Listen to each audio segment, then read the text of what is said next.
જૂનાગઢના નસીબાડેથી ખસશે ઉબડખાબડ રસ્તાઓનું વિઘ્ન।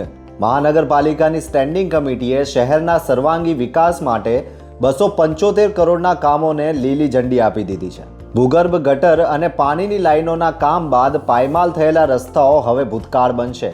Ward number 1 થી 15 સુધીના તમામ વિસ્તારોમાં સિમેન્ટ રોડ અને મુખ્ય માર્ગો માટે 85 કરોડના ટેન્ડરો મંજૂર કરી એજન્સીની નિમણૂક કરી દેવાઈ છે। જૂનાગઢ વાસીઓની કાયમની ફરિયાદ જે રોડ રસ્તાની છે, આ રોડ રસ્તાની ફરિયાદનો અંત છે એ આ સ્ટેન્ડિંગ કમિટીમાં 275 કરોડના કામો મંજૂર કરી અને આ ફરિયાદોનો અંત લાવવા માટે અમે પ્રયાસ કર્યો છે।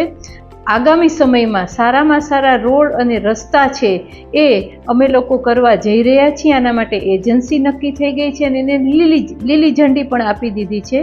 એટલે વોર્ડ વાઇઝ 1 થી 8 વોર્ડ, 9 થી 15 વોર્ડ, એની અંદર સારામાં સારા સિમેન્ટના રસ્તા અને મુખ્ય રસ્તાઓ કે જે 85 કરોડનું ટેન્ડર હતું એની એજન્સી પણ નક્કી થઈ ગઈ છે અને એમાં PQC આધારિત RCC રોડ આ અમે મંજૂર કર્યા છે।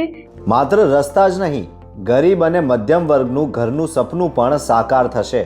પ્રધાનમંત્રી આવાસ યોજના હેઠળ 336 નવા આવાસોના નિર્માણ માટે કન્સલ્ટન્ટ એજન્સી તૈયાર છે।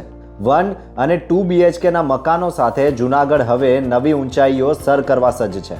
શિવરાત્રી પહેલા જૂનાગઢને મળશે વિકાસની નવી ભેટ। 275 કરોડનું બજેટ અને મક્કમ નિર્ધાર।